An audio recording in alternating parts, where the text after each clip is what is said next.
Good morning, Cityside. Yes, we are here this morning. Good morning, good morning.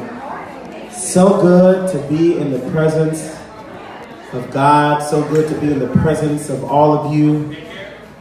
So good to be in the presence of love and generosity. And I'm so blessed. I say it every Sunday, but I can't say it enough, especially after this weekend. I'm so grateful for each and every one of you and how you're continuously giving to this environment and giving yourselves and coming to grow Cityside and to spread what we're all about in the city of Chicago. So as we think about these things and meditate on these things,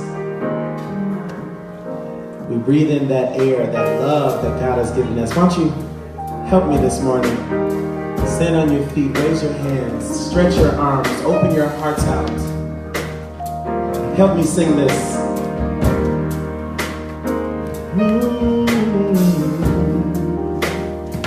This is the air I breathe. Oh, yeah. This is the air I breathe. Your holy presence living in me. This is my daily bread. This is my daily bread. Oh, yes. This is my daily bread. Your very word. Your very word. Spoken to me. Spoken to me. Just raise those hands and say,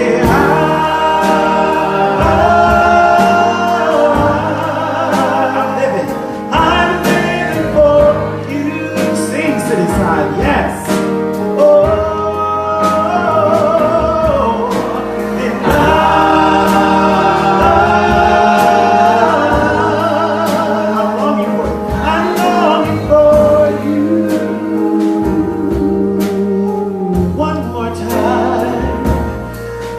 Feel it in your hearts. This is the air. This is the air I breathe. Breathing that air of love, that air of peace and kindness, yeah. This is the air I breathe. Your holy presence, God. Your holy presence living in me. Living in me. And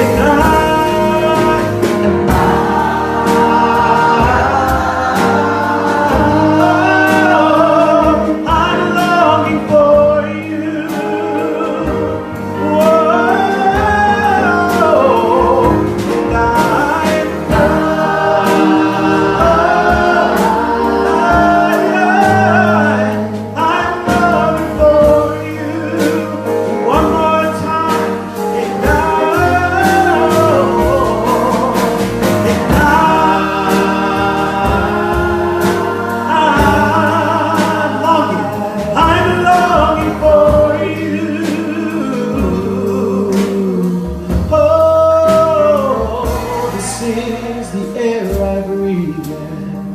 This is the air I breathe. I breathe in that air of love, yeah. This is the air I breathe. I breathe in that air of peace, that air of joy.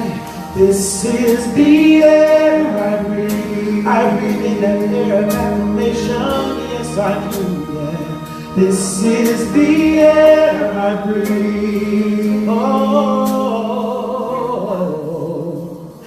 This is the air I breathe. Yeah. All right. Good job, Cityside.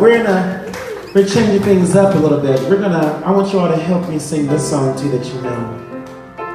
As we're in that space of imagining all the things that we could have in our life, all the things that are possible for us, that we are working for, our dreams, our goals. As Reverend Mark was saying last week, think about the impossible and proclaim the possible.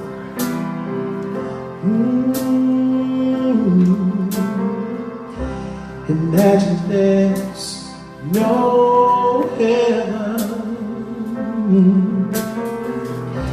It's easy if you try.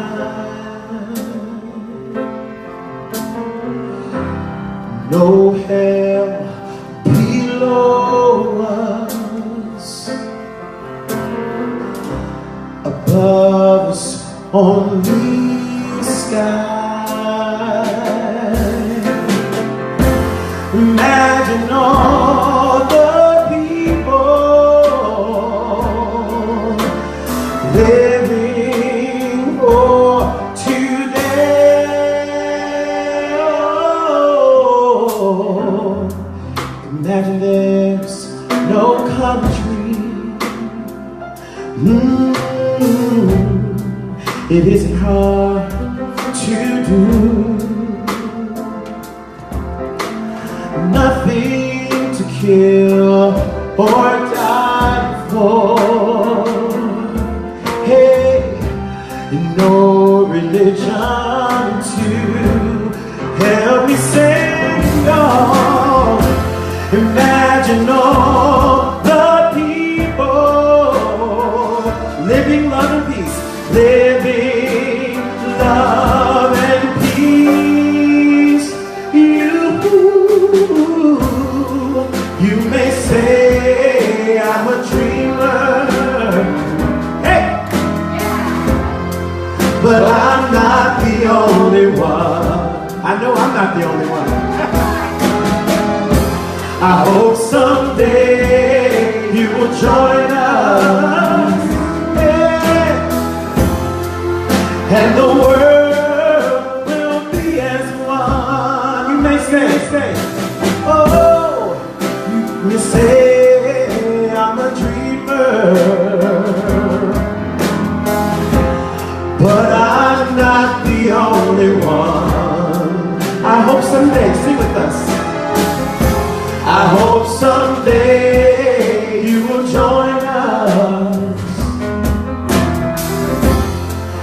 and the world will be ours. Imagine no possessions. I wonder if you can. Ooh. No need for greed or hunger, but a brotherhood of men. Help me say, imagine all the people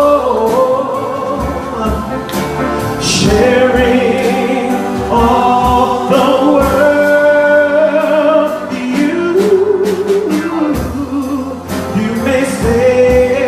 I'm a dreamer, but I'm not the only one. I hope someday you will join us, and the world will be as one. You may say, come on, you may say I'm a dreamer, but I know I'm not the only one. But I'm not the only one. Oh, I hope someday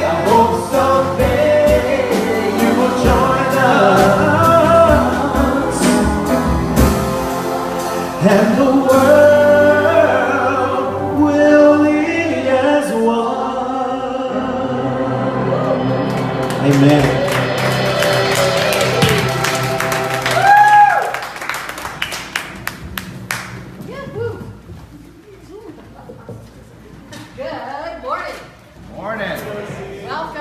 Cityside Spiritual Center. And here we are. Wow, It's a great group today. The energy's good. I'm Lucy Witt, Assistant Minister in Training. Love it. And we are leading people into a transformational relationship with good and with God. Amen. And also, we're working on our summer schedule for a lot of things coming up. And we also have a meet and greet the first Monday of every month, and that's virtual. So you just register and then you get a Zoom-in link. And we are a very friendly social media center.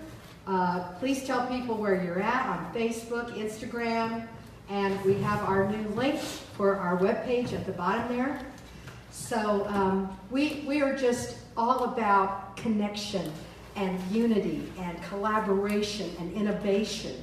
That's what we're striving for. And I'm just, I know everybody I meet today and everybody I've met today has that consciousness of greatness about their life. So, what else? Amy, what else? What am I missing? July 13th, we're having church outside. Oh, July 13th, we're having church outside. Do we know where yet? What did you say, Philip? No, we don't know yet. Okay. But It's in the neighborhood, though. it's in the neighborhood, okay. To be TBD, okay. Do we have a question for today? Okay. Oh, are you a Sox or a Cub fan? So this is our meet and greet time. We meet each other, greet each other, and ask each other, Sox or Cubs? I'm with you.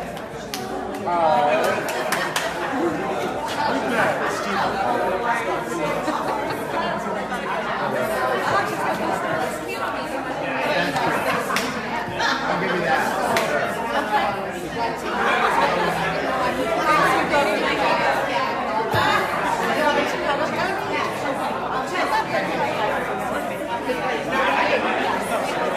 All right.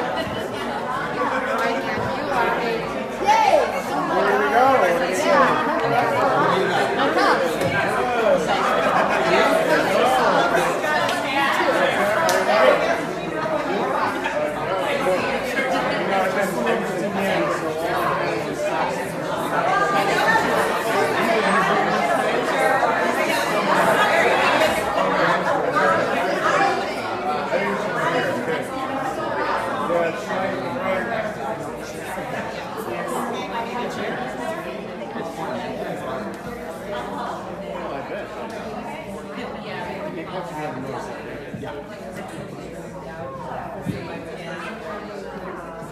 So, as we're wrapping up our conversations, we move into our practice of prayer and meditation. If you're new to our way of being, this thing called science of mind that we study a lot, we study a lot of different philosophies, but if you're new to this, you may be having this life experience of people teaching you that God is something outside of yourself, and that you're always at the behest of these forces out of your control and outside of yourself. Here we really bring it in. We really experience as God as within ourselves, and it's affected by the thoughts that we hold in mind. And so we're going to take a moment to enter into prayer where we pull those thoughts up to a higher vibration. So I just invite you to settle in, close your eyes, and just pray with me as I recognize what's happening right here and now is love. I'm just breathing into this love in this moment, in this room, in this community. Breathing into the love that is blessing all of our online streaming people. Just breathing in, knowing this source as unconditional love in every time, everywhere, omniscient. Just knowing this truth for myself. I know that I am one with this love. I am one with this source. I am from the source, of the source, and the source is for me, through me, as me. And knowing this truth for myself, I know this truth for each and every single person here, each and every single person experiencing us online, even each and every single person watching this after.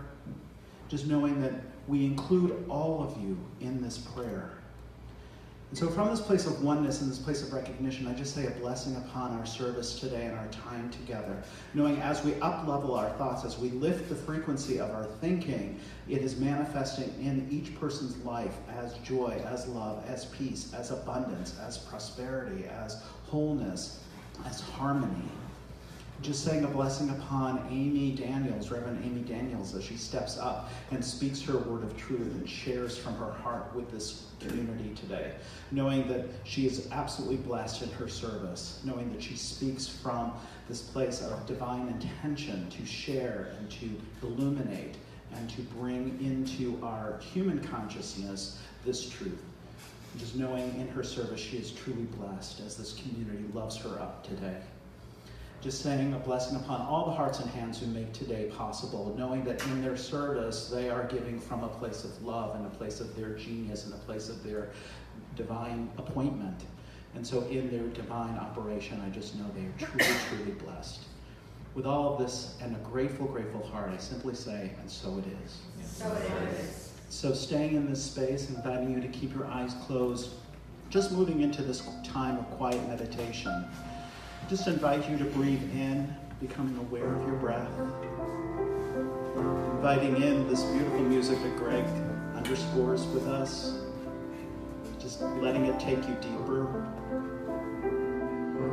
Just letting go of the thoughts of the day. Bringing your attention to your breath. And just knowing and affirming and experiencing this idea that the thoughts that we hold are happening right here, right now. So releasing the old and stepping into that feeling tone of prayer fulfilled. Just breathing in and breathing out.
This manifestation, this answered prayer feeling tone in our bodies. Just invite you to come back into the room, holding on to that feeling. When you're ready, I invite you to open your eyes.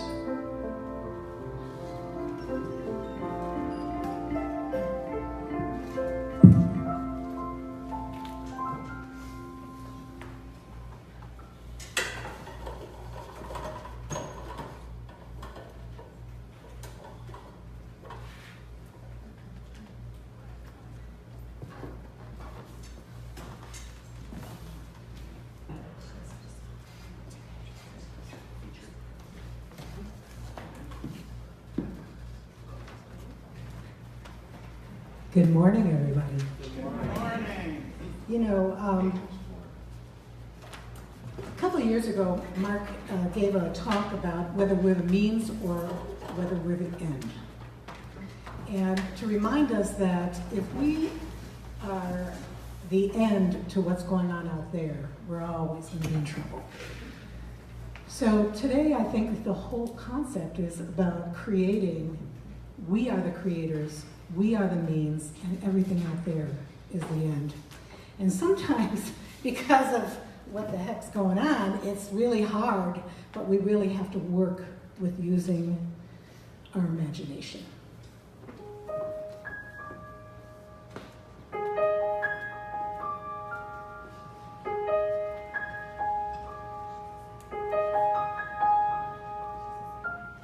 Come with me, and we'll be in a world of pure imagination. Take a look, and you'll see into your imagination. We'll begin with a spin, traveling in the world of our creation. What we'll see will defy explanation. If you want a new paradise, simply look around and view it. Anything you want to do it. Want to change the world? There's nothing to it. There is no place I know that compares with pure imagination. You'll be there, we'll be free, if you truly wish to be.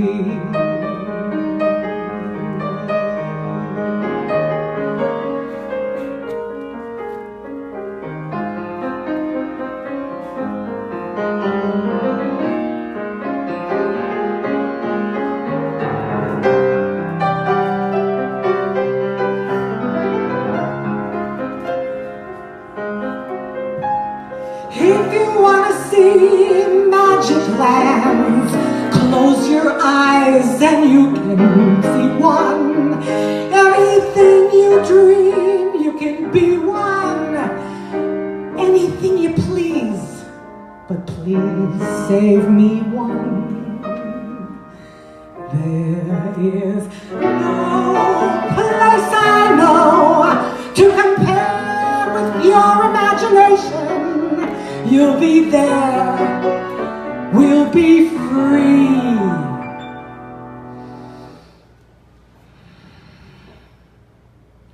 If you truly wish to be.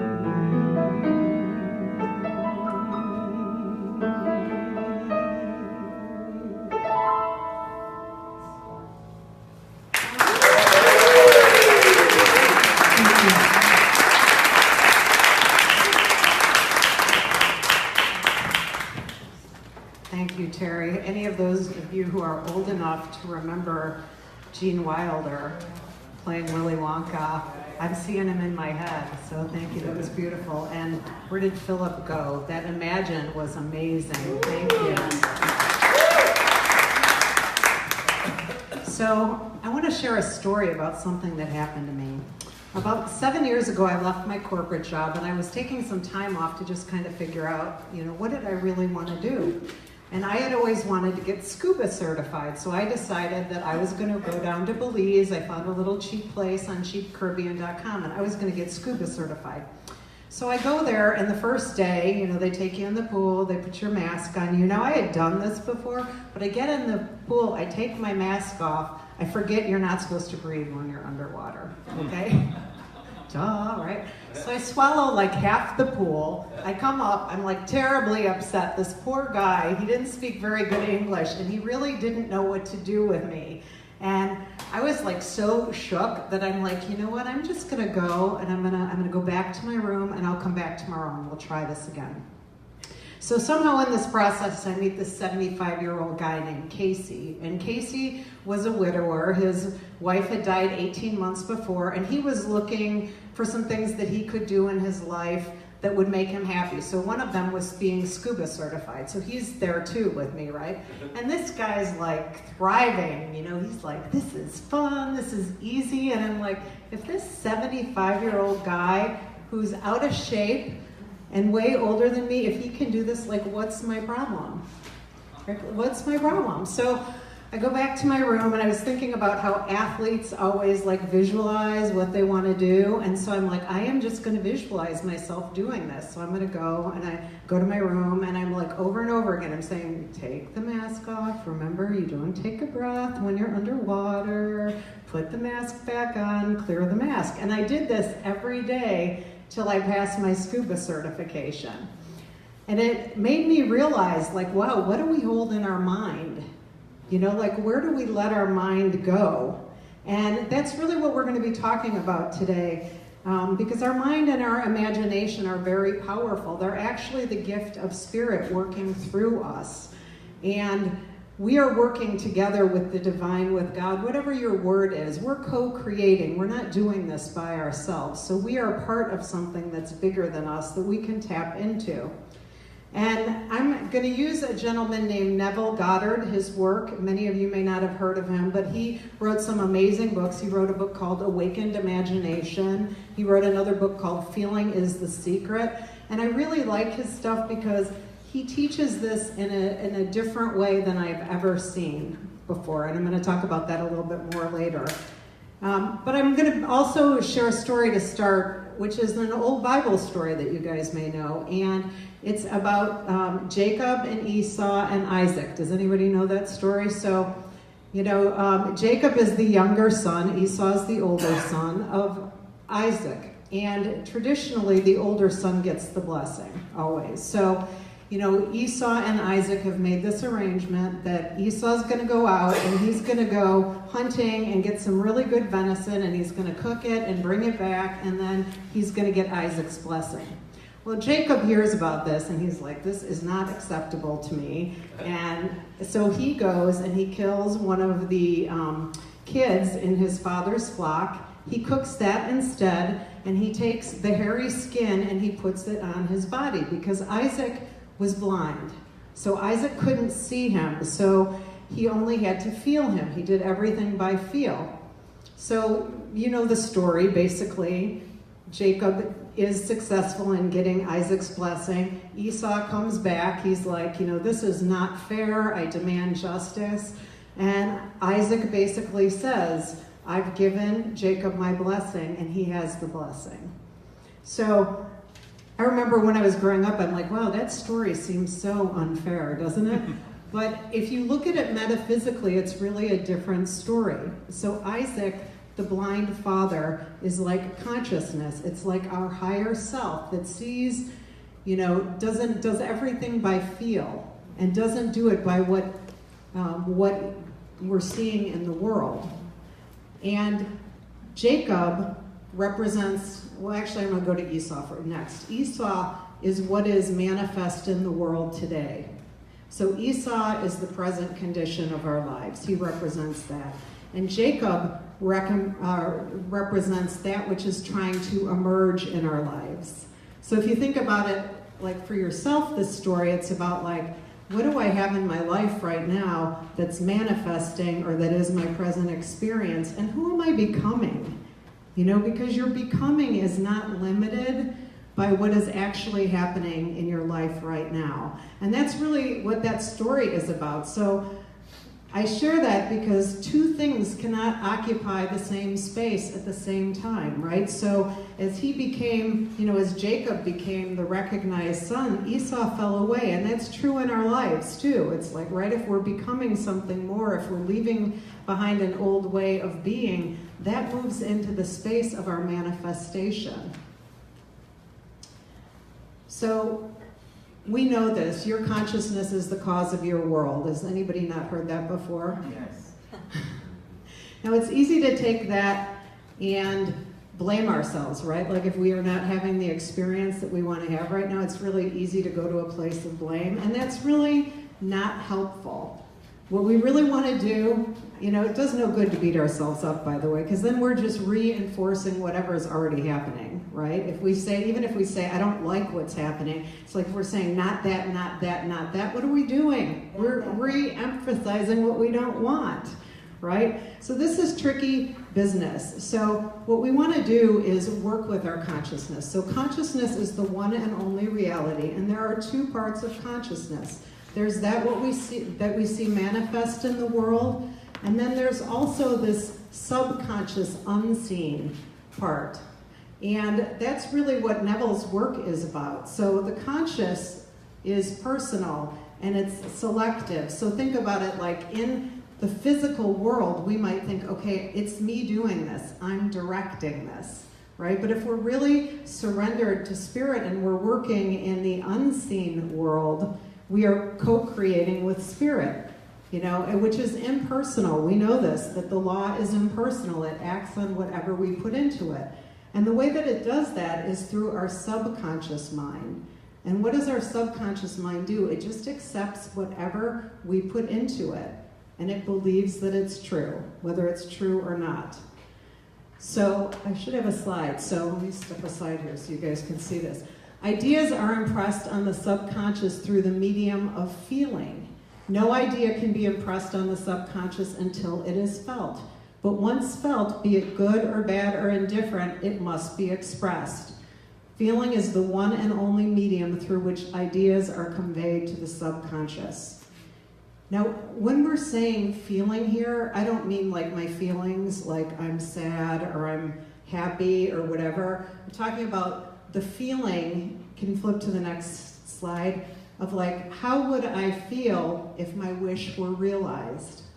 You know, we've been talking in the Prosperity Plus class about, you know, when you're excited about something, it's like you don't have it yet, so I'm excited. I don't have it, right? But if you know you have something, you expect it, right? And so this is the feeling that we're trying to get into. How would I feel if my wish were realized? So I want to invite you for a second to reflect on something in your life that you would like to create. And if you need to close your eyes, if that helps, just close your eyes for a second. But just get into the feeling for a second of like, what would it feel like if this were fulfilled? What would it feel like if this was happening right now? If it was already a present reality?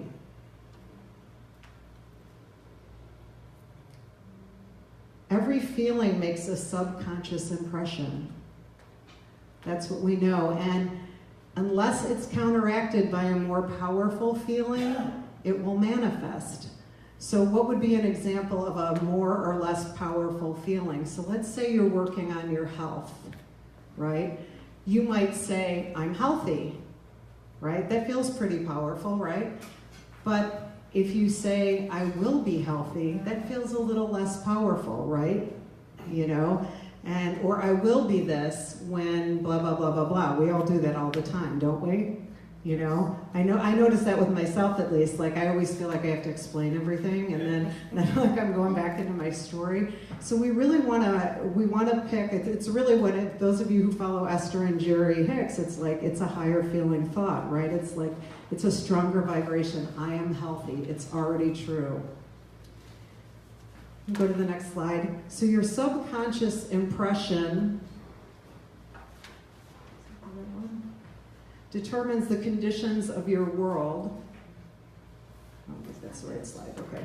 I'm just going to move forward here because I think I'm in the wrong spot. So,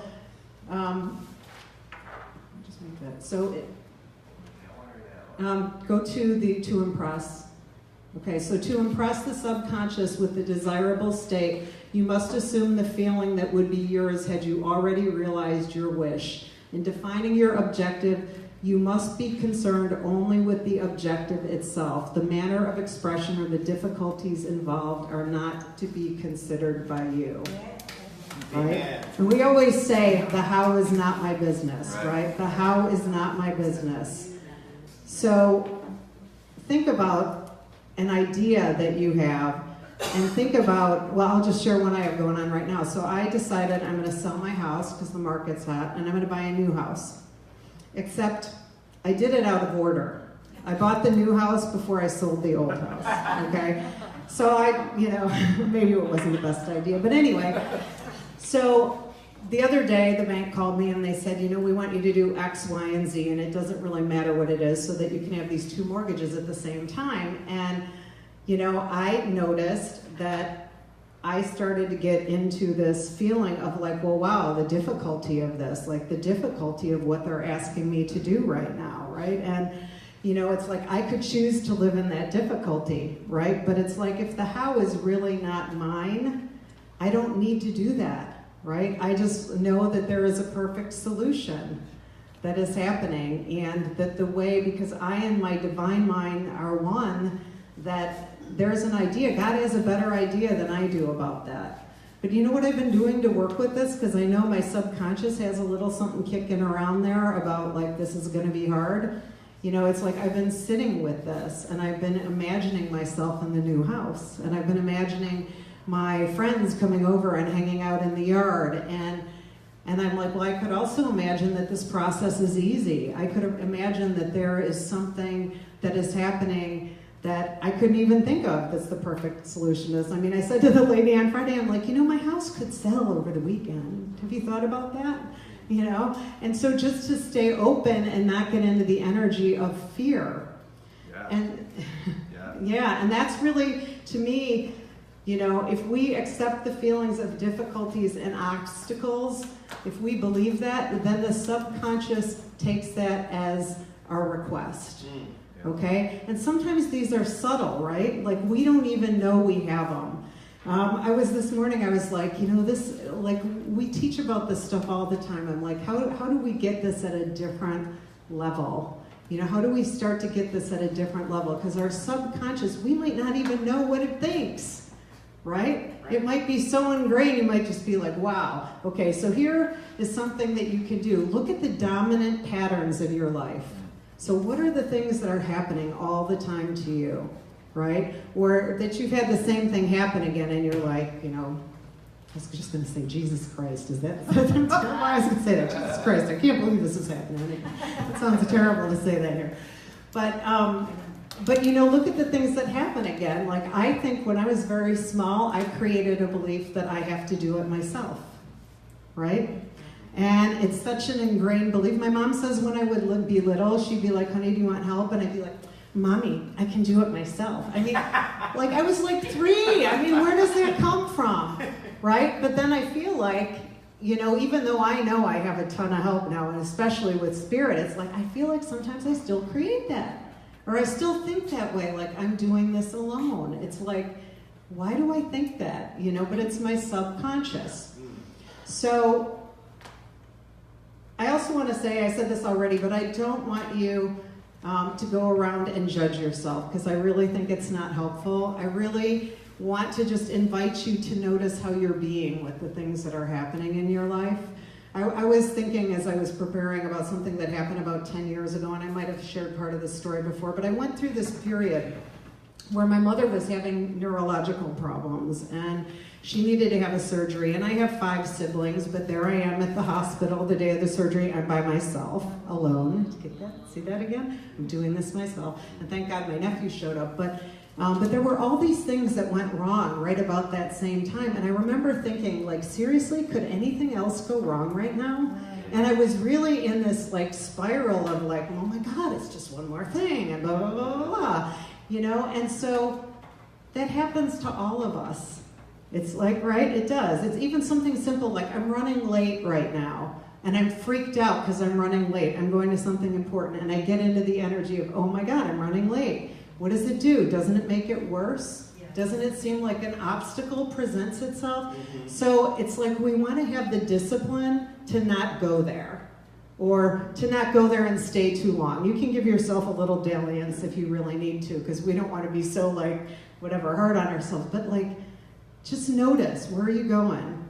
And if you feel something is hopeless or impossible, it really impresses that on your subconscious. And it is easier to say, this is happening to me. This is what's going on in the world. That's why this is so. But we really want to avoid that, because we know, there's this expression, God and I are a majority. Like, we know that there is something bigger happening here. We know that there are spiritual tools that we can work with. So I want to invite you to ask yourself right now, like, do I have sort of a dominant way of being that I'm living right now?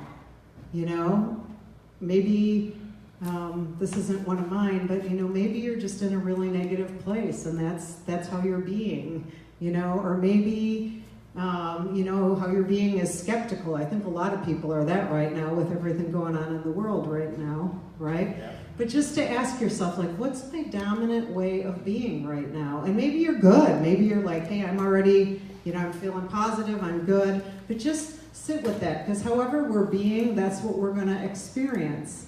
And if we're not experiencing what we want to experience, then we really want to step into, like, who is it that I want to be? Like, I want to move from Harry Esau to being the cool, smooth, young Jacob, right? That's what I really want. So who would I be if I did that? Who would I be being? How would I be showing up? How would I be, you know, behaving differently? So one of Neville's ideas, he actually has two ideas that he talks about in this book. And two gateways into the subconscious are sleep, which is what I think is his genius. I've never heard anybody else talk about this before. And prayer is the second one. Amen. And so I've always believed that while we're sleeping, I've always said, like, I think my spirit's working on me while I'm asleep. I really believe that. And I don't know why I believe that, but he says this. I think there's a slide on this. Whatever you have in consciousness as you go to sleep is the measure of your expression in the waking 2/3 of your life on earth. You never draw out of the deep of yourself that which you want. You always draw that which you are, and you are that which you feel yourself to be, as well as that which you feel as true of others. I think that's pretty profound, right? And do you know people in your life, you might be one of them, who always see in other people things like, I actually have a client who's very judgmental, which is kind of unusual for me. And we just had a retreat, and he said things that were judgmental, either to several people, or he actually said something that was a little judgmental about me. And a couple of the other members on the way home were calling me going, like, weren't you offended by that? I'm like, I noticed it. You know, I noticed it. And I'm like, and they're like, well, we should confront him as a group. And I'm like, you know what, can I just think about that? You know, I'm like, I just don't think that's a good idea. But I'm like, you know, I'll probably talk to him about it, right? Because he's judging people because he expects to be judged.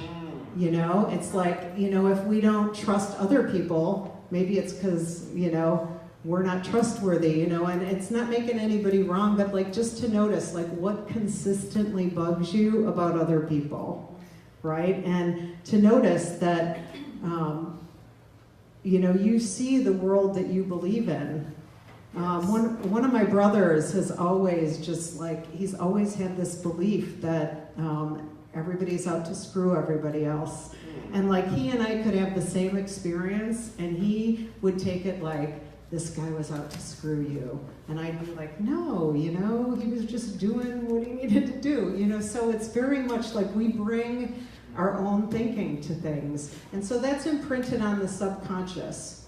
So we really, so let's talk about what we do before we go into sleep, okay? Because I think this is a brilliant practice. And you know, some people have been doing a gratitude practice before sleep for a long time. And if you think about this, that's kind of what Neville's saying, except he's saying, like, think about what you really want before you go to bed. You know, get a vision of what you really want before you go to sleep, and let that be the thing that's imprinted on your consciousness as you go to sleep.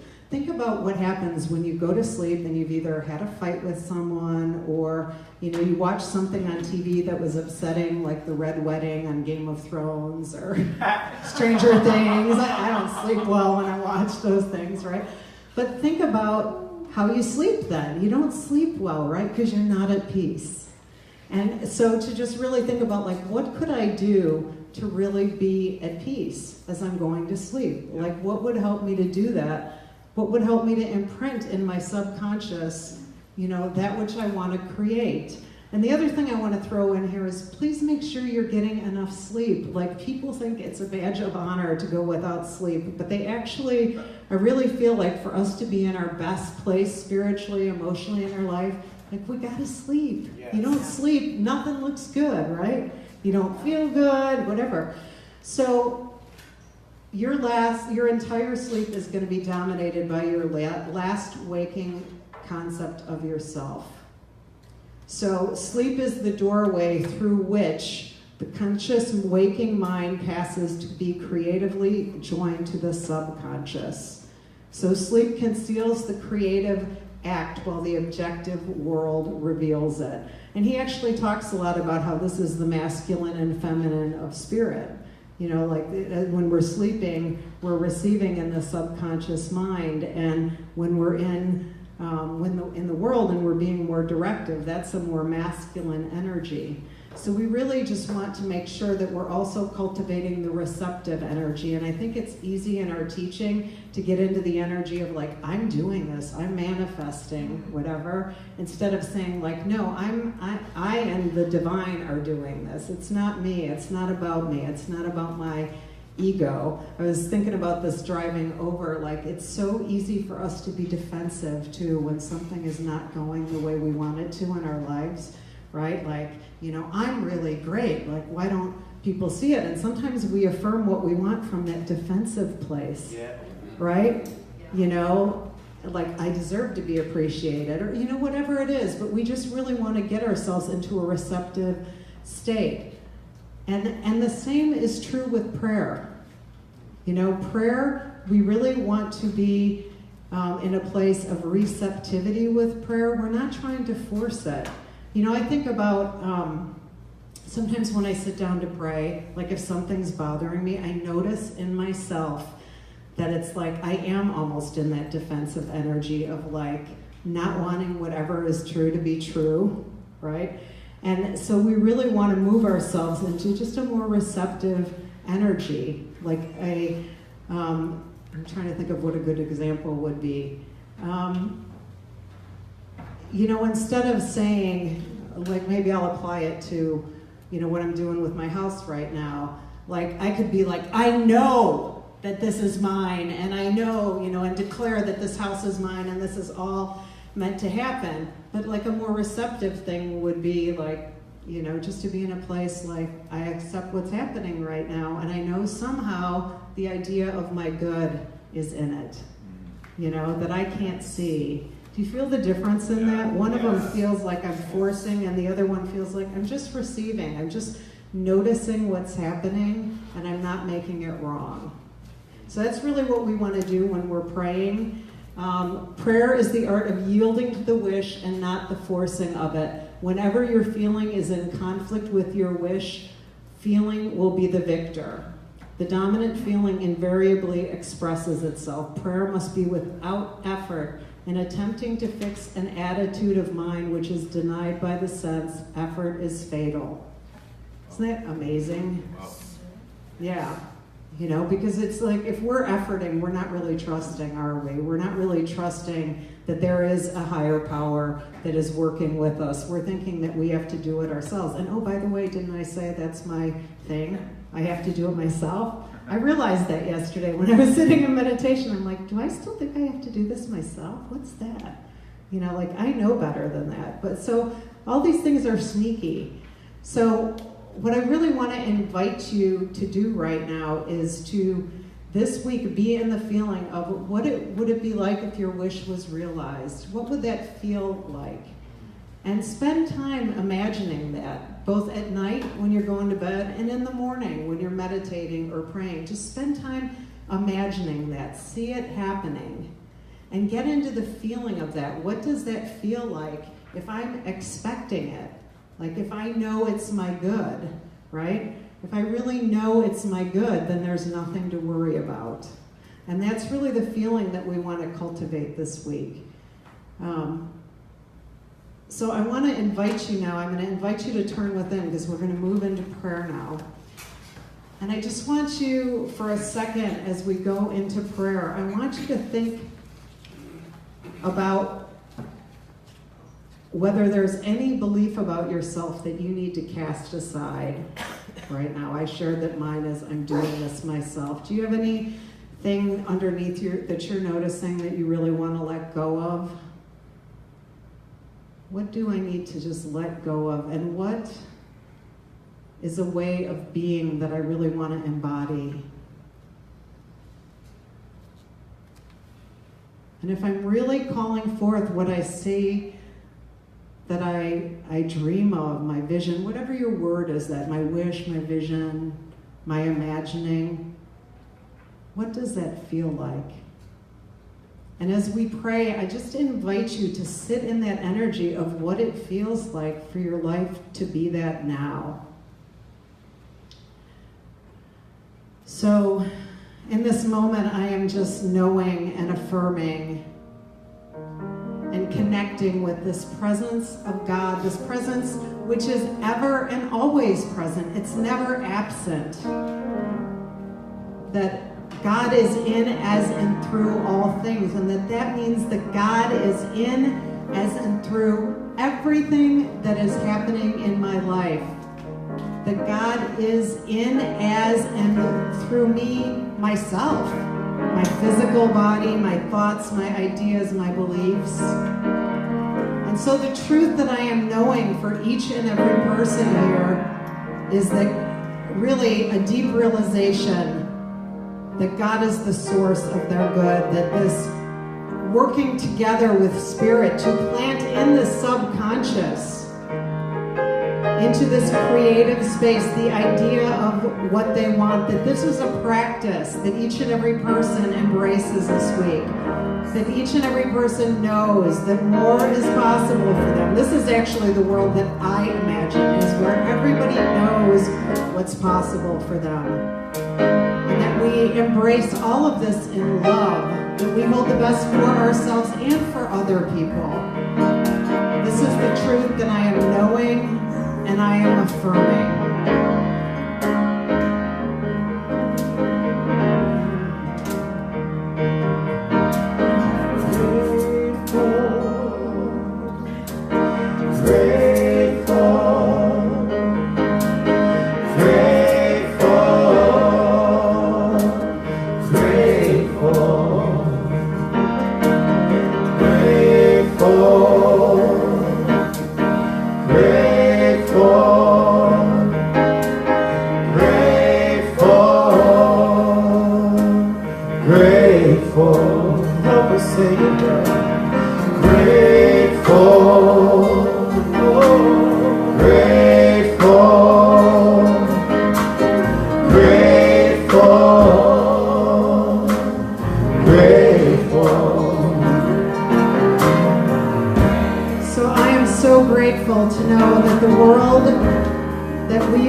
So now it is time for us to share from our gratitude, our gifts that support Cityside in creating this wonderful experience a Sunday morning. And I just invite everybody in this moment, just put your hand on your heart and just get present to whatever you're grateful for in your life right now.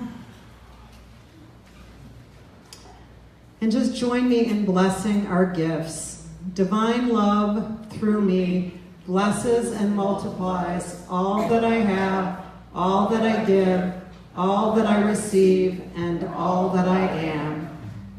You can also text to give at 312-757-8111. And if you're in the prosperity class, make sure to include prosperity in that. I forget that all the time, so I'm just being funny.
So much for your gifts. We really appreciate them.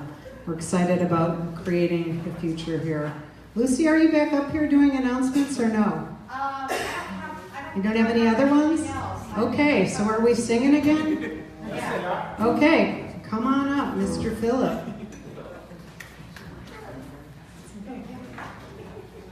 All right, Cityside, what a wonderful message today. Let's, as we leave, remember the empowerment of imagination and the empowerment of imagining our best selves as we move forward in this week in our lives. So as we are entering, I want you to stand up and help me sing this last song, because in all of this, God is our friend. Amen? Amen. Come on.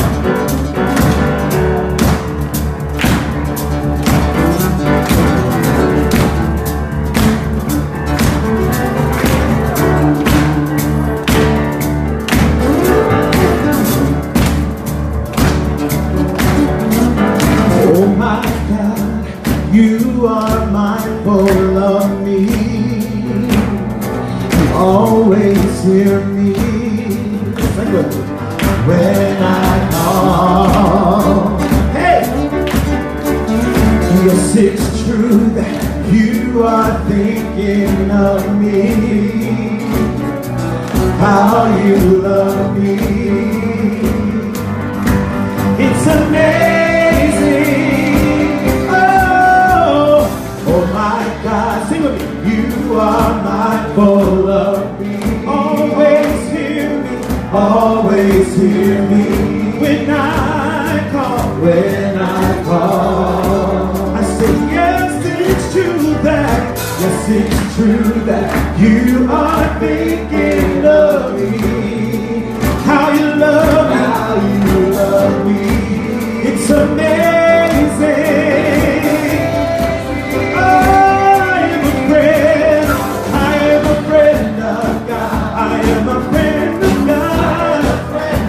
God. Oh, yes, I am a friend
Be blessed.